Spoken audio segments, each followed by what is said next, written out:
인구가 줄어들면은 어떤 현상이 나타나냐? 모든 부동산이 폭락하는 게 아니라 초양극화가 나타나요.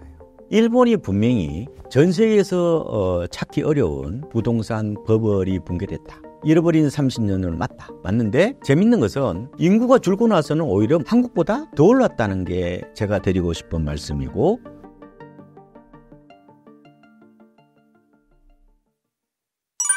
일본의 부동산과 많이 비교되고 있는 한국 부동산 시장의 장기적인 전망은 어떻게 보고 계신가요?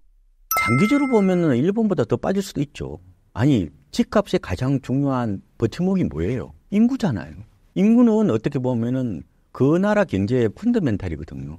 아니, 애울음 소리가 들리지 않는 나라에 무슨 희망이 있냐고요. 근데 문제는 너무 사람들이 장기와 단기를 구분하지 못한다는 거예요. 서로 이거 섞어서 얘기하는 경향이 많아요. 그래서 제가 이런 말씀을 드리는데 2년 뒤의 미래와 20년 뒤의 미래를 구분해야 된다고 봅니다. 그러니까 말하자면은 미래를 바라봤을 때 가까운 미래와 먼 미래를 구분하지 못하면은 이게 뒤죽박죽이 돼버려요. 지금은 인구 문제가 아니에요. 지금은 수급의 문제입니다. 공급이 없잖아요. 우리나라에서 인구가 4년째 줄고 있잖아요. 근데 가구수는 늘고 있어요. 통계청의 지금 공식 발표로는 가구수는 2040년부터 줍니다. 근데 그게 좀 당겨질 수 있다는 이런 우려들이 있어요. 자, 그렇게 본다면은 주택시장은 뭐로 봐야 돼요? 가구로 봐야 되는 거예요. 만약에 집값을 띄우려면은 싱글로 많이 살으시라고 집에 하나씩 필요할 거 아니에요? 인구가 줄잖아요. 그럼 입이 줄죠. 그럼 먼저 위축이 되는 데가 어디예요? 상가가 안 되잖아요. 주택은 아직은 여유가 있어요. 그런데 지역마다 다를 수 있다고 봐요. 저는 수도권은 인구 쇼크가 올라면은 한 20년 뒤에 정도 올 거라고 봅니다. 근데 지방은 한 10년 정도로 보셔야 돼요. 그 모습이 바로 우리가 우려하는 일본에 대한 걱정하고 맞물려 있는 거예요. 이게 일본에 대한 어떤 그런 문제들은 전망이 틀리든 이게 맞든 간에 어떻게 보면 바위덩어리처럼 이게 우리를 짓누르는 심리적 기저 같은 거거든요.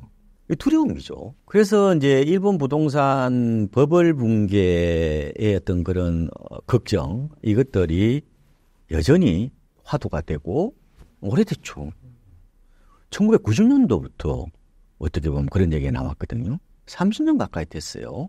근데 과연 이제 일본이 우리나라 부동산의 미래일까? 그 부분은 먼 미래에서는 맞다고 봐요. 근데 가까운 미래에서는 반드시 그렇지는 않다. 일본은 약간 거품 붕괴 과정을 보면은 굉장히 특이한 케이스라고 보면 돼요. 그래서 우리가 이제 심리학에서 말하는 이걸 이제 가용성 휴리스틱이라고 표현합니다. 휴리스틱이 뭐냐면은 약간 주먹국으로 이렇게 생각하는 거. 가용성이라는 것은 우리 머리에서 있잖아요. 얼마나 빨리 이렇게 연상돼서 떠올리는 거 있잖아요. 그게 따라서 이게 발생 가능성을 연동시키는 거예요. 그렇죠. 가령 이런 거죠. 만약에 비행기 사고 같은 거 있잖아요. 아니면 유람선 전복 이런 것들은 굉장히 충격적이잖아요. 그러면은 우리가 이제 비행기 그러면은 참혹한 어떤 그런 이미지를 떠올리는 경우가 많아요. 비행기 사고만 하더라도. 왜냐면 그런 경우가 있었으니까. 근데 비행기도 어떻게 보면 한 명도 안 다치고 이렇게 불행 중 다행으로 이렇게 연착륙하는 경우도 있잖아요. 근데 그렇기 때문에 그런 강렬한 이미지는 우리 뇌리에 오랫동안 남아서 우리를 계속해서 짓누르는 거예요. 그게 일본화 문제도 그런 모습이라고 보면 되고. 그리고 이걸 이제 의대생 증후군이라고도 해요. 이 건강 염려증 같은 건데 의대생들이 이제 질환을 이제 공부하잖아요. 그러면 내가 조금 몸이 안 좋으면은 이것이 큰 병 아닌가? 만약에 위가 조금 아파.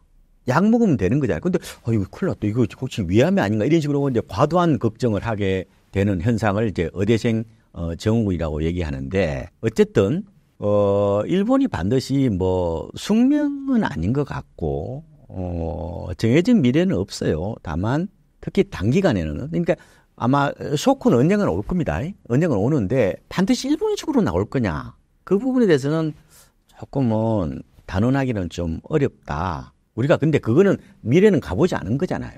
그러니까 세상이 가장 바보가 가보지 않은 미래를 갖고 놓고 싸우는 거예요. 근데 문제는 그럴 가능성, 개연성을 보고 조금은 우리가 대비를 해야 된다고 말씀을 드리고, 그러니까 일본의 어떤 그런 버블 붕괴는 역사적으로 아주 이례적인 사건이라고 보면 돼요. 그러니까 뭐 거품 붕괴 역사가 지금까지 보면은 뭐 한 10개 이상 돼요. 제가 보면은. 그래서 뭐 흔히 말하면 뭐 1637년에 터졌던 네덜란드 튤립 버블 뭐 있잖아요. 뭐 그다음에 1700년도에 뭐 프랑스의 미시시피 버블, 그다음에 영국의 남해 버블, 그다음에 뭐 대공황 아시죠? 미국의. 그다음에 뭐 90년대에 일본 부동산 버블, 그다음에 인터넷 버블 아시죠? 그다음에 뭐 서프라임 모기지 같은 여러 가지 있었는데 재밌는 것은 뭐냐면은 부동산 시장에서 거품이 발생하잖아요. 그랬는데 대부분 일본처럼요. 일본이 뭐 30년이 더 됐잖아요, 지금. 오랫동안 이렇게 헤어나지 못하는 경우는 별로 없어요. 미국이 어때요? 서프라임 2008년에 터졌죠. 그때부터 집값 많이 올랐거든요. 그러니까 일본만 유독 지금 그 늪에서 못 빠진다는 거예요. 제가 조사를 해보면은 일본이 고점이 언제냐면은 91년 초거든요. 그때에 비해서 한 20% 이상 시세가 낮아요, 아직은. 근데 재밌는 것은요, 시점에 따라서 좀 다를 수 있어요. 우리는 무조건 잃어버린 30년만 생각하죠. 근데 그때 고정관념일 수 있단 말이에요. 이게 이제 프레임이라고 그러거든요. 어느 시각에 보냐 좀 달라요. 일본을 조사를 해보면은 일본 주거용 부동산의 고점이 언제냐면은 91년 1월이에요. 엄청나게 그 이후에 떨어집니다. 저점이 언제냐면은 2012년 10월이에요. 이때가 우리나라의 하우스포가 극에 달했을 때예요. 제가 이때 어떤 프로에 나갔냐면은 SBS 자기야 프로에 나갔어요. 오락 프로그램이죠. 근데 오락 프로그램에서 하우스포를 다룬다는 것은 무슨 말이에요? 사회적으로 스트레스가 극에 달해있다는 얘기지. 항상 오락 프로그램에 부동산을 다루거나 주식을 다루면은 꼭대기 아니면은 바닥이에요. 최근에 주가가 코스피가 3,300일 때에 2021년 6월이었거든요. 그때의 오락 프로그램 한번 보세요. 주식 전문가들이 많이 나왔죠. 똑같은 거야. 그러니까 사회적 욕망이 거기에 달했을 때고, 뭐에 바닥일 때는 사회적 공포가 거기에 달했을 때라고 보시면 되죠. 자, 우리나라 수도권 아파트가 언제부터 올랐어요? 2013년 1월부터 올랐단 말이에요. 실거래 가기 전으로. 그러니까 우리도 그때와 비슷하죠, 그죠? 그래서 집값이 이제 어떻게 보면 일본도 이제 올랐는데, 재밌는 것은 2012년 말부터 집값을 오른 걸 조사를 해보면은 KB 시세입니다. 일본이 더 올랐어요. 제가 조사를 해보니까 2013년 4월까지 통계를 보니까 일본의 주거용 부동산이 36.8% 올라가고 우리나라의 KB 시세의 주택가격 상승률은 같은 기간으로 봤을 때 33.5%예요. 자, 그러면은 재밌는 것은 일본이 인구가 분명히 준단 말이에요. 그래서 제가 조사를 해보니까 일본이 언제부터 줄었냐면 2011년부터 줄었단 말이에요. 2023년에 이제 일본 인구가 1억 2,400만 정도가 돼요. 정점이 2010년이죠. 그때보다 371만 명이 줄었다고요. 부산이 330만이 채 안 되거든요. 부산이 하나 없어진 거야. 인구가 2011년부터 줄었는데 집값은 뭐예요? 한국보다 더 올랐다고 보면 되죠. 물론 많이 빠졌으니까 올랐다고 보면 되는데 제가 드리고 싶은 거는 인구가 준다고 해서 반드시 집값이 떨어지지는 않더라. 왜냐? 왜 이런 현상이 나타나느냐? 가구 수가 늘어났어요. 일본이. 제가 조사를 해보니까 2020년 현재 일본의 가구 수가 5,583만 가구인데 2015년보다 약 238만 가구 정도가 늘어났어요. 일본이 빈집이 2018년 현재 13.6%가 돼요. 빈집이 늘려있단 말이에요. 그럼에도 불구하고 일본 집값은 올랐죠. 특히 있잖아요. 일본의 두드러진 특징 중에 하나가 젊은 세대들이 살고 싶어하는 도쿄 같은데 이런 데서 타워 맨션이라는 게 있어요.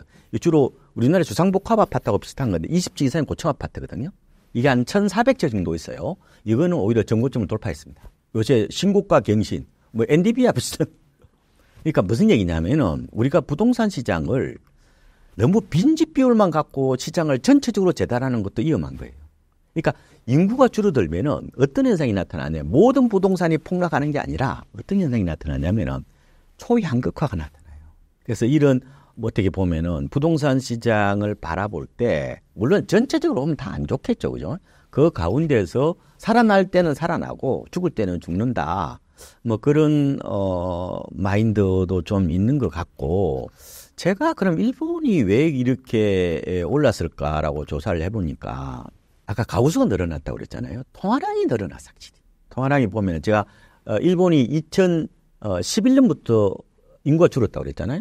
그러니까 인구 줄고 나서 올 2월까지 조사해 보니까 M2가 통화량이 한 1.6배 정도 통화량이 좀 늘어났어요. 근데 한국은 같은 시간대 보니까 약 한 2.3배 정도 늘어났어요. 종합해서 말씀을 드리면은 일본이 분명히 전 세계에서 찾기 어려운 부동산 버블이 붕괴됐다. 잃어버린 30년은 맞는데 재밌는 것은 인구가 줄고 나서는 오히려 한국보다 더 올랐다는 게 제가 드리고 싶은 말씀이고, 인구가 준다고 해서 부동산 가격이 무조건 빠진다는 논리는 맞지가 않는 거고, 구간별로 좀 다를 수가 있다는 말씀을 드려요. 그래서 인구 감소 속에서 두드러진 특징은 모든 부동산이 다 한마디로 골로 가는 게 아니라 차별화와 초양극화를 만들어낸다는 그 말씀은 좀 일본을 통해서 우리가 얻을 수 있는 시사점이 아닌가, 이런 말씀을 드리는 거고, 제가 이런 말씀을 많이 드리는데 앞으로 인구가 줄어들면은 극과 극이라고 말씀을 드리고, 이걸 공간의 마태 효과라고 얘기를 합니다. 일본 부동산에 우리가 전철을 장기적으로는 밟을 수는 있다. 다만 단기적으로는 아직은 아니다. 근데 우리가 20년 이상 살아야 되잖아요. 그래서 지방은 10년 뒤에 올 수 있다고 그랬잖아요. 중요한 것은 두름에 뜰 게 아니라 당신은 어떻게 대비할 겁니까? 이게 중요한 거잖아요. 담론에 빠지지 말고 실천적 사유를 하라는 말씀을 드리잖아요. 그래서 제가 이런 말씀을 드리는 거예요. 20년 뒤에는 TV에서 부동산 전문가들이 나오지 않습니다. 저는 그렇게 봅니다. 일본이 그렇게 활발하게 나오지 않거든요. 그래서 서서히 인구 쇼크가 지방부터 온단 말이에요. 오는데 젊은 사람한테 제가 드리고 싶은 말씀은 부동산 공부를 하지 마시고 글로벌 금융 공부를 하셔야 됩니다. 당신이 살아남으려면요. 집은 필수가 아니라 선택입니다. 옛날에는 어땠어요? 내 집 마련이 내 살아가는데 일종의 통과의례 같은 거였다며. 그죠? 연애를 하고 결혼을 하고 아기를 갖고 집을 장만하는 것은 인생이 어떻게 보면 계단 밟듯이 올라가는 과정이었죠. 지금은요, 젊은 세대들 이런 얘기를 합니다. 연애요? 결혼요? 출산 그거 하는 건데요? 그거 먹는 겁니까? 이런 시대란 말이에요. 그래서 제가 드리고 싶은 말씀은 내가 지방에 계시는 분일수록, 젊은 분일수록 부동산보다는 금융을 공부하셔야 된다고. 지금은 투자 트렌드를 일본의 어떻게 보면 극단적인 그 사례의 공포로 어떻게 보면은 거기에 너무 함몰되지 마시고 내가 어떻게 할 거냐가 중요하다고 말씀을 드렸잖아요. 지금 시장의 트렌드는 이렇게 보셔야 돼요. 바로 로컬에서 글로벌로 가는 거예요. 그 다음에 부동산에서 금융으로 가는 거고요. 그 다음에 대면에서 비대면으로 가는 거예요. 로컬의 대면 상품의 대표적인 게 뭐예요? 부동산이잖아요. 작년에요, 서학개미들이 외국에서 투자해가지고 무려 100조 원을 벌어들였습니다. 그것 때문에 환율이 안정됐거든요. 지금은 저는 원화벌이보다 달러벌이 시대가 왔다고 봅니다. 그래서 거인의 어깨에 올라가서 시장을 멀리 바라보셔야 된다는 거예요. 다만 금융은요, 변동성이 강해요. 특히 주식은 머리카락 다 빠집니다. 잘못하면. 수익은 고통의 이자료예요. 내가 그걸 감내할 수 있어야 돼. 어떤 사람은 미국 주식하고 코인하고 하다가 대상포진 걸려가지고 일주일 입원했대. 쉬운 게 아니에요. 기본적으로 이 금융자산은 종이자산이에요. 페이퍼 에셋이란 말이에요. 태풍 불면 다 날아가요. 부동산은 뭐예요? 그나마 이걸 라게시라고 그래요. 바이자산이라고 그러거든요. 태풍 불어도 안 날아가죠. 그래서 우리가 인간이 합리적이라면은, 이성적이라면은 주식에다가 몰빵하는 게 맞아요. 그런데 못 견딥니다. 변동성이 강하기 때문에. 그래서 그걸 어떻게 내가 가격 스트레스로부터 내 자신을 스스로 방어할 수 있는 버프를 만들어야 돼요. 사람 체질에 따라 다르다고요. 사람마다 어떻게 보면은 이 가격 변동에 따른 스트레스 이게 다르거든요. 그래서 내가 어떤 사람인지를 보고 어떻게 부동산 할 거냐, 아니면 금융할 거냐, 아니면 비중을 어떻게 늘릴 거냐, 이런 부분들은 좀 맞춰보셔야 돼요. 맞춤형으로 가셔야 돼요. 그래서 모든 유튜브 보면 너무 극단적이잖아요. 극단적인 경우는 없어요. 흑백은 없거든요. 사실상. 이런 얘기가 있잖아요. 진한 회색이 있느냐, 아니면 옅은 회색이 있느냐, 그 차이라는 거죠. 쉽지 않습니다. 막상 현장에 부딪히면은. 그래서 가장 중요한 것은 나한테 맞는 방식이 뭐냐라고 꼭 좀 드리고 싶고, 다만 전체적인 틀로 본다면은 지방에서 좀 인구 촉구가 빨리 올 수 있다. 그리고 젊은 세대일수록 앞으로 뭐 나중에 나이 들면은 우리나라가 뻔하잖아요. 이런 상황이니까 조금 부동산보다는 금융에 좀 더 포트폴리오를 맞추는 게 낫지 않을까, 이렇게 이제 말씀을 드리는 거죠.